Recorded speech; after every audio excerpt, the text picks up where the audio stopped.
Alemana Podcast. Abordamos temas de salud y bienestar. Conversamos con nuestros especialistas de clínica alemana acerca de temas relevantes y contingentes para nuestra comunidad. Estamos contigo para educarte.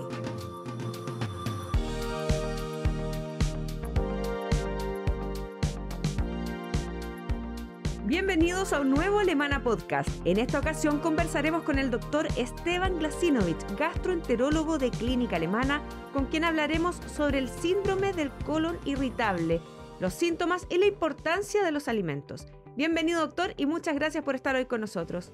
Hola, muchas gracias por la invitación. Para mí es un gusto estar aquí compartiendo con ustedes. Doctor, ¿qué es el síndrome de intestino irritable? ¿Se sabe cómo se produce esto? El síndrome de intestino irritable es una enfermedad que, como bien dice su nombre, afecta al intestino y básicamente se producen síntomas de dolor abdominal y ese dolor abdominal se acompaña en cambios en las deposiciones. La gente puede tener asociado eso estitiquez o estreñimiento, que es lo mismo, o síntomas de diarrea. Entonces es un dolor intermitente al cual se asocian cambios en la forma de ir al baño.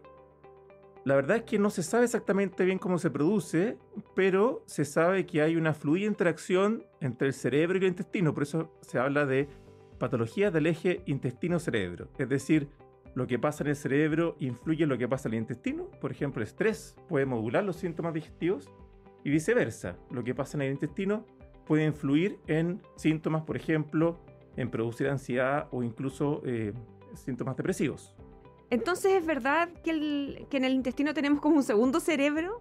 Claro, efectivamente es así. Nosotros todos sabemos que en nuestro cerebro tenemos millones de neuronas, pero no todos saben o no es tan conocido que nuestro intestino también está inervado por millones de neuronas y por eso es que se le llama un segundo cerebro. Y es así, por ejemplo, para dar ejemplos de la vida diaria, cuando la gente se siente enamorada, siente como cosquillita en la guata, mariposa en la guata, o en términos en inglés se llama gut feeling, cuando tiene una sensación de que algo está pasando, se refleja en síntomas a nivel abdominal, justamente por eso, porque nuestro intestino está muy inervado por células neuronales que están fluidamente conectadas con el cerebro también. Ya lo había esbozado un poco, doctor, pero profundicemos un poco en la relación que existe entre el estrés y los síntomas que podemos estar sintiendo con lo que nosotros llamamos usualmente colon irritable, pero el síndrome se llama intestino irritable. Claro, de hecho es muy interesante todo esto porque inicialmente hace años atrás se pensaba que era básicamente una enfermedad como principalmente de nivel cerebral y se atribuía básicamente el estrés como el gran provocador de estos síntomas. Y después se ha ido descubriendo que hay otros fenómenos. Hay fenómenos de microinflamación, hay alteraciones de la microbiota intestinal. Y con respecto a tu pregunta de cómo influye el estrés, bueno, hay múltiples estudios y que se han hecho seguimientos por muchos años en individuos, por ejemplo, que presentan síntomas de estrés o síntomas ansiosos y se les sigue a lo largo de los años y se ha visto que esas personas que inicialmente no tenían síntomas digestivos, a lo largo de los años pueden empezar a desarrollar y cumplir criterios para tener esta patología que es síndrome de intestino irritable. Y viceversa también. Gente que no tenía trastornos de nivel de la esfera psicológica, por el hecho de tener síntomas digestivos crónicos, de forma persistente, pueden cumplir criterios para tener patología de la esfera psicológica. Es por eso que hablamos de esta interacción fluida entre cerebro y intestino. Doctor, ¿cuál es la frecuencia de este síndrome? Es muy frecuente, de hecho es una de las principales patologías al área a la cual me dedico, la gastroenterología, y a nivel mundial más o menos es de un 10% y fluctúan algunas poblaciones que van del orden del 5% y algunas poblaciones en algunos países pueden incluso cerca del 40% de la población estar afectada. Y esto implica gastos enormes en salud. Millones de dólares se invierten en esto tanto por medicamentos o por lo que implica la ausencia laboral de gente que no puede cumplir con sus funciones porque esto le molesta mucho y puede alterar la calidad de vida. Doctor, hablábamos del estrés, pero ¿qué relación hay con los alimentos? ¿Hay algunos que estén prohibidos para personas, por ejemplo, que tienen este síndrome? Con el tema de los alimentos es bien importante diferenciar hay otras entidades que son las alergias alimentarias, donde hay básicamente una prohibición porque puede haber un cierto grado de síntomas más severos, incluso peligrosos, cuando hay alergia alimentaria. Acá, en general, más bien lo que produce son sensibilidad o aumento de síntomas sin que haya una consecuencia grave. Y todo esto está todavía como en investigación, pero se ha visto que lo típico que la gente nota que le cae peor son alimentos grasos, alimentos muy aliñados, el alcohol, el café. Eso en general son alimentos que tratamos de sugerir de que los pacientes reduzcan. Y también han aparecido en los últimos años, se ha descubierto que ciertas moléculas, como ciertos carbohidratos, por ejemplo, lo típico que está en la cebolla, en el ajo, que pueden, en el fondo, son fermentables y mal digeridos, entonces llegan al intestino grueso, al colon, y ahí las bacterias los fermentan, producen gas, y por eso estos alimentos pueden producir más síntomas. Pero en términos generales, no es que haya un grupo de alimentos que sea prohibido para todos los pacientes, sino que algunos pacientes presentan sensibilidad a algunos alimentos, y ahí está justamente la labor del gastroenterólogo, muchas veces apoyado por expertos en nutrición, para identificar cuáles son los alimentos y excluir a algún grupo. Pero en términos generales son los que te dije: frituras o grasas, café, aliños, en algunos pacientes también los lácteos.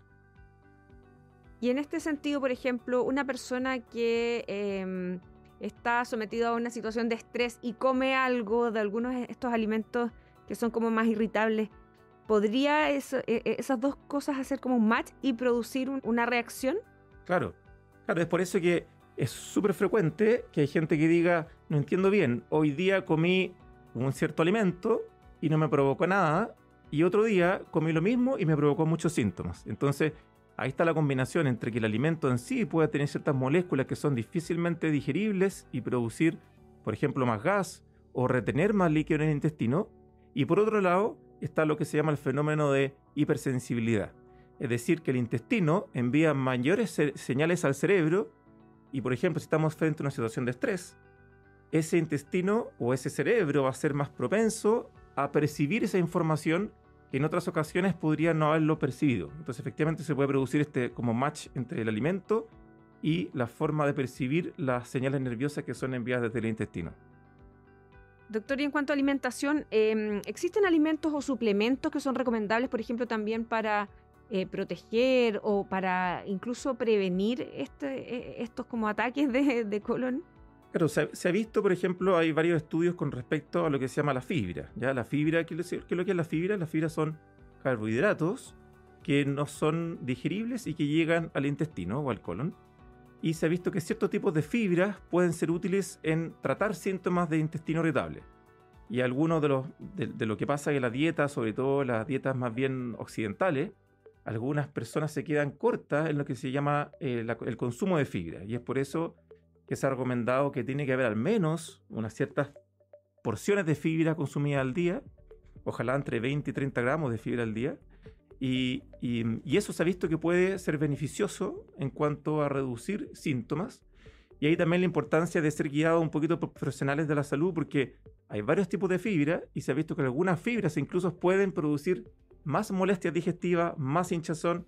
Entonces ahí viene un poco como la dificultad en tratar de distinguir cuáles son las fibras. Pero se venden como productos médicos algunos tipos de fibras que sí, como te decía, han demostrado beneficios en los síntomas digestivos. Pero es particular caso a caso, o sea, no la misma fibra va a servir para todo. Hay algunas fibras que tienen más evidencia científica. Por ejemplo, hay una que es derivada de una planta, la fibra se llama el psyllium, y esa se ha visto que tiene ciertas propiedades que pueden ayudar, uno, a regularizar el tránsito intestinal, sobre todo a la gente que tiene algún grado de estitiquez o constipación, y por otro lado, a reducir otros síntomas digestivos.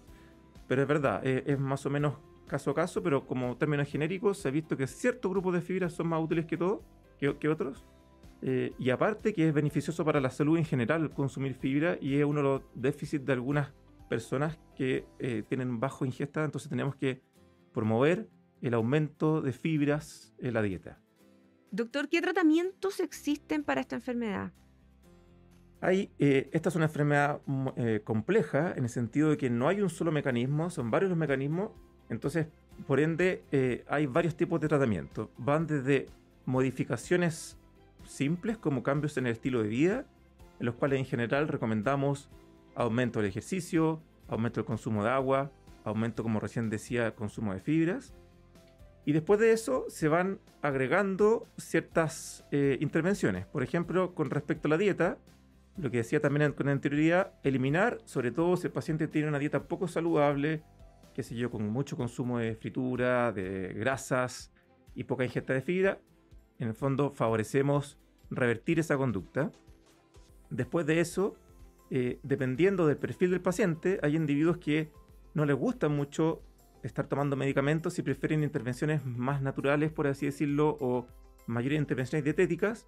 Ahí uno puede sacar algunos alimentos. Entre lo que acabo de decir también puede ser intolerancia a la lactosa. Entonces hay veces que intervenimos y sacamos lactosa. Y por otra parte, hay algunas dietas que también han aparecido en los últimos años, que son estas dietas. Hay una que se llama dieta FODMAP, que hay bastante literatura al respecto, y son básicamente ciertos tipos de carbohidratos que está presente en varios alimentos como frutas y verduras, legumbres, frutos secos. Y esos carbohidratos tratamos o los enviamos a algunos expertos nutricionistas para que reduzcan por un tiempo esa cantidad de carbohidratos, y sirve como prueba de concepto. Es decir, si durante algunas semanas la persona se siente mejor eliminando varios alimentos, uno sabe que esa combinación o alguno de esos alimentos es útil suspenderlos. Y después viene una fase de reintroducción, es decir, vamos agregando poco a poco ciertos alimentos y vamos viendo cómo influye en la generación de síntomas, para posteriormente llegar a una fase de personalización de la dieta, es decir, para no dejar a la persona con muchas restricciones, sobre todo alimentos que pueden ser sanos. Entonces la idea es llegar a esa fase en la cual identificamos cuáles son los alimentos que son más perjudiciales o que generan más síntomas, y quedarnos con algunos pocos alimentos, por así decirlo, prohibidos, para ojalá llegar a un estado de equilibrio en que la persona pueda comer una dieta balanceada, sin muchas restricciones, pero a la vez evitando esos alimentos que son más productores de síntomas. Entonces, por este lado están estas medidas dietéticas, y por otro lado está todo lo que es la terapia farmacológica, donde hay un gran número de medicamentos. Hay medicamentos antiespasmódicos, que significa que relajan un poco las paredes del colon. Hay probióticos, que también están muy en boga, y mucha gente pregunta por los probióticos, pero también es un tema que está en estudio y es bien complejo porque como grupo han demostrado ser útiles, pero todavía lo que está en estudio es la combinación, el tipo de cepa, el tiempo a tomar, y eso todavía no está 100% claro. Y después, finalmente, a medida que el paciente, si no va respondiendo a estas terapias, hay otras intervenciones y hay un espectro. Tenemos pacientes con síntomas leves y tenemos pacientes con síntomas muy graves que les afecta mucho la calidad de vida. Y a esos pacientes podemos llegar a lo que se llaman neuromoduladores, que son medicamentos básicamente antidepresivos, que en dosis pequeñas y habitualmente en dosis más bajas que las ocupadas para la depresión, pueden también generar beneficio o disminuir síntomas. Entonces, en resumen, modificaciones dietéticas, por un lado, hasta modificaciones o intervenciones farmacológicas de la esfera de los neuromoduladores o incluso antidepresivos, que se ha visto que pueden ayudar a los síntomas digestivos. Estas modificaciones dietéticas que usted menciona, ¿es posible evitar llegar al tratamiento farmacológico, o hay casos en que definitivamente es necesario aplicar este tipo de terapia? Es verdad, hay gente que básicamente con modificaciones dietéticas perfectamente puede estar mucho mejor, ¿ya? Y como te decía, evitando pequeñas cosas, ordenándose con las comidas, no picoteando entre medio, no comiendo muy tarde, comiendo más sano. Muchas veces uno llega hasta ahí y no hay que hacer mucho más. E incluso hay gente que ni siquiera llega a consultar al doctor. Si uno empieza a buscar, por ejemplo, en la calle, mucha gente va a cumplir criterios de intestino irritable, pero no son tan severos como para tener que llegar a consultar a un profesional de la salud. Entonces, esas personas probablemente con pequeñas modificaciones puede llegar a andar bien. Lo que pasa es que nosotros muchas veces tenemos un sesgo. Venimos, o personas nos vienen a ver porque ya han hecho algunos cambios y no les han sido suficientes y van al médico para llegar a etapas un poquito más avanzadas. Pero efectivamente, si esa gente nos consulta y vemos que no han hecho ninguna modificación o ningún intento por hacer estos cambios como de estilo de vida, podemos solo con eso mejorar síntomas o aliviar síntomas, porque acá no hay una cura, es alivio de síntomas. Perfecto. En algún punto usted mencionó la actividad física. ¿Esto también ayuda? Claro, como no hay tanta evidencia de algún tipo como de ejercicio que demuestra claramente un beneficio, pero como término en general se recomienda porque aparte tiene otros efectos beneficiosos para la salud. Pero como término en general sí lo recomendamos dentro como de la esfera de la terapia como no farmacológica. Perfecto. Doctor, ¿a qué síntomas las personas tienen que estar atentos y definitivamente cuándo consultar también?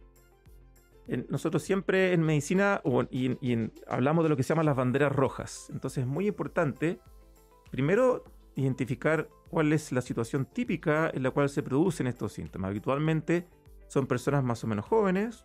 Siempre, entonces, dudar cuando alguien se presenta o se autodefine como que tiene colon irritable cuando los síntomas aparecen por primera vez, por ejemplo, después de los 50 años. Eso no es habitual. Habitualmente es una patología de gente joven.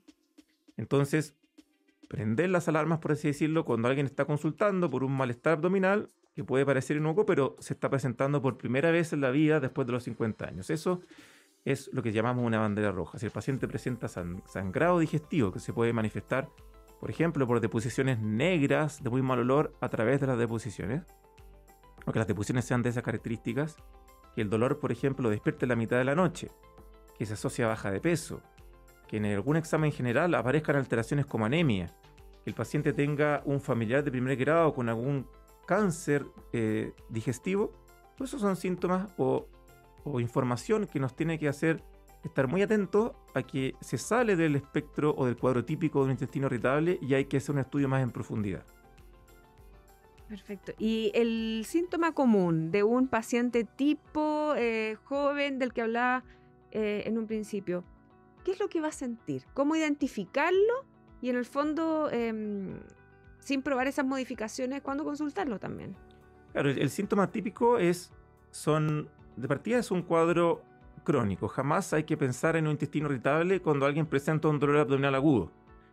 Son gente que dice tengo recurrentemente, sobre todo malestar, más bien dolor abdominal.